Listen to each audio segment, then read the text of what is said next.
Tonight on the Studio Review, we've got sketch comedy and my dog answering some of life's biggest questions. But first, I want to tell you about the time that I hung out with Taylor Swift. Here we go.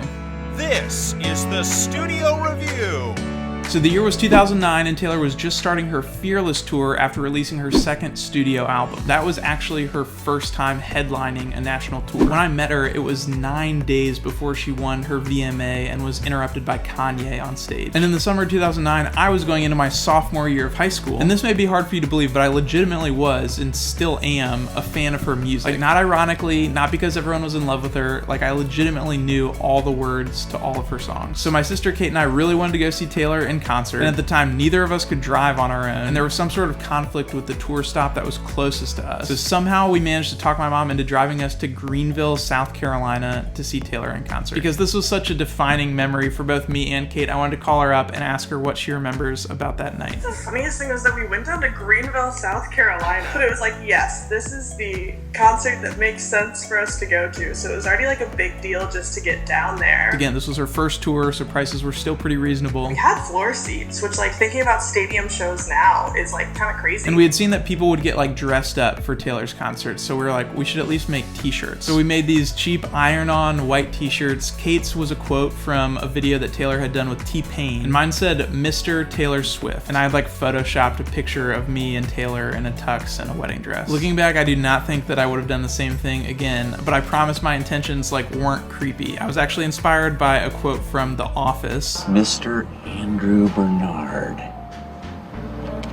It's got a nice ring to it. So I legitimately just thought it was funny. Unfortunately, as it turned out, she did too, but I'll get to that in a second. Kate wore an extra shirt underneath hers because we agreed that if we had the opportunity, we could give Kate's shirt to Taylor. I was wearing like two white t-shirts on top of each other. So we drive down to this concert and we're just psyched to be there. I mean, it was incredible. We were having the time of our lives. Our seats were great. It was amazing. And at one point we see this woman walking down the aisle who we recognize as Taylor's mom. Because I know she was like vlogging at the time. And so like we knew what her bandmates looked like. We knew what her mom looked like. We were watching those all the time and those were really fun. So we're like, this is our shot. I think you had to like convince me because I got all nervous. I was like, I don't know. I don't want to like bother her. So Kate takes off the outer shirt. We run up to her. We ask her if she can give it to Taylor. And it's like this homemade Michaels t-shirt. She told us that she would, and she also said that she loved the Mr. Taylor Swift shirt. Her mom was so sweet. I do remember that. Like, she was super nice. So we get a picture with Taylor's mom. I do remember there being kind of like a beat where we were just sort of like soaking it in, or like we just met Taylor Swift's mom. And that was already like up here. Like, can't believe that happened. And there's a woman with her who I think was Taylor's manager. And after we take the picture, she says to us, have you guys ever met Taylor before? And our hearts are like beating out of our chests. We like look at each other, we look back at the woman, we're like, no. And the next thing she says to us is, would you want to? And I honestly don't even remember what we said, but we responded in the affirmative.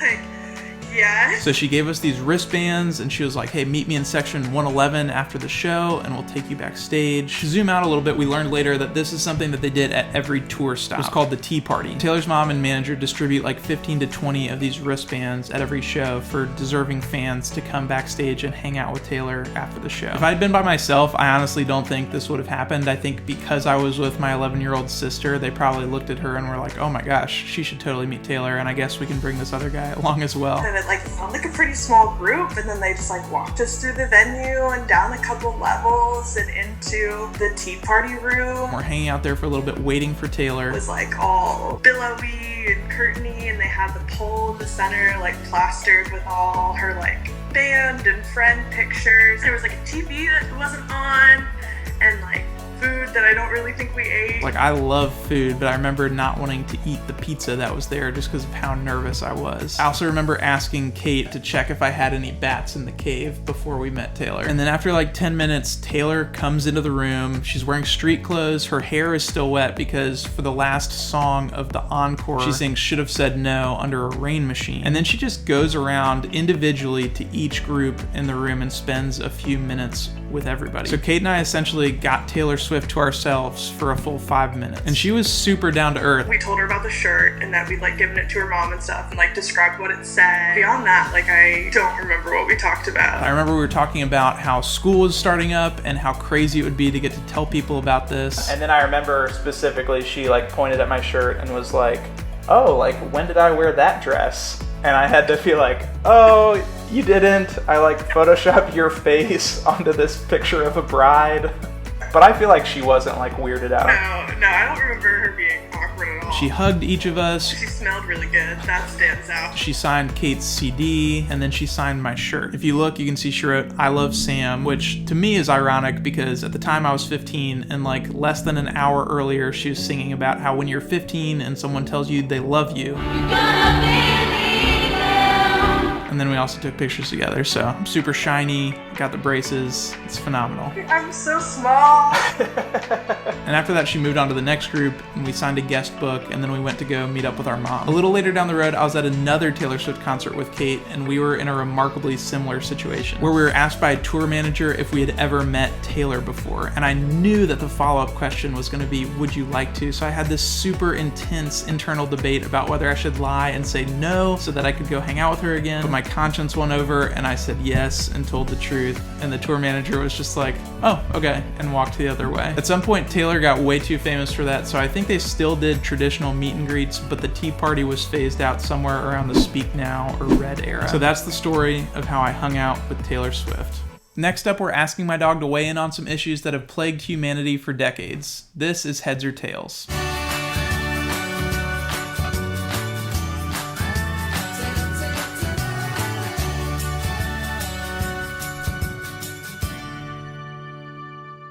Welcome back to Heads or Tails. Today, Penny... No. Oh my gosh, dude, you need to chill. Stay. No. Stay. Welcome back to Heads or Tails. First up, Penny is going to weigh in on whether she prefers Hot Pockets or pizza rolls.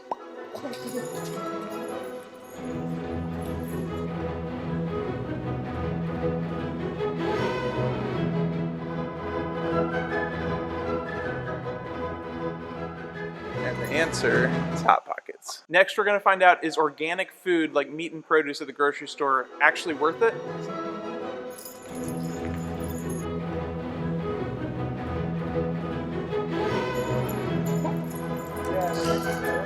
Penny says yes, it actually is worth the money, so who knew? And finally, since my last video, there's been talk of getting rid of daylight savings time, so we're going to ask Penny if we should keep daylight savings time or toss it out completely.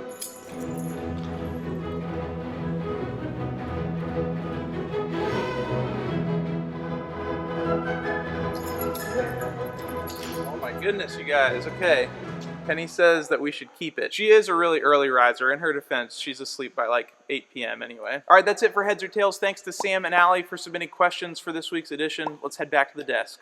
Our third segment tonight marks the return of sketch comedy to the show, but I wanted to spice things up a little bit. The following sketch is going to include 5 random words or phrases that I'm about to pull from this random word generator. First, we're going to generate a random name, and the name is Dallas Hardy. Next, we're going to generate a random weird word, and the word is hydrology. Next, we're going to generate a random phrase, and the phrase is lovebirds. And then we are going to generate a random sentence. And the sentence is, I really want to go to work, but I am too sick to drive. Amazing. All right, and then lastly, we're going to generate a random fact. And the fact is that soft-shelled turtles urinate through their mouth. All right, this could get interesting. This is kind of sketchy.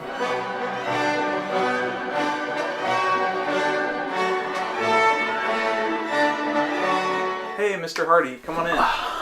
Oh, you can just call me Dallas. All right, Dallas. Well, thanks for coming in. Do you have a preference on the blinds? Open, shut? Oh, open's fine. Yeah, nice spring day with the birds chirping. I know I'm tempted to be outside.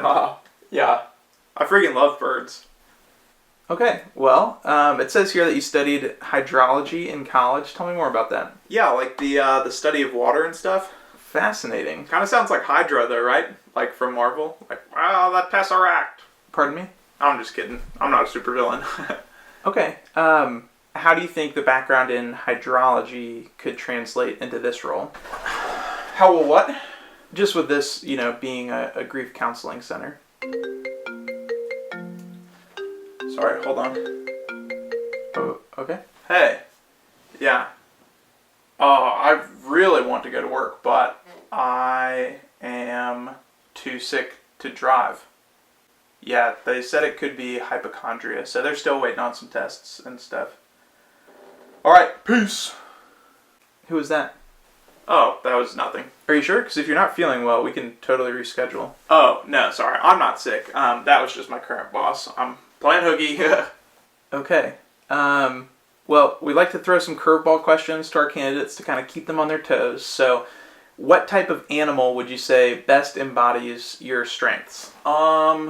Probably a soft-shelled turtle. All right. And why would that be? Do you know that soft-shelled turtles urinate through their mouths? I'm sorry? Oh, that's not my strength. That's just like a strength of soft-shelled turtles. I totally go the normal way. Okay, well, I think we have everything we need. All right. So I'll be hearing from you soon then? That would be unlikely. Okay. Hey, March is Women's History Month, and something that I did recently was take an inventory of the people that I follow on platforms like YouTube. And what I found is that the majority of those people were men who look like me. So in an effort to make sure that I'm not operating in an echo chamber, I've linked the channels of some female YouTubers in the description below that I'm now subscribed to, and I think you'd enjoy their content as well. But that's it for this episode. Just remember that even when it doesn't feel like it, it's gonna be okay. I'll see you soon.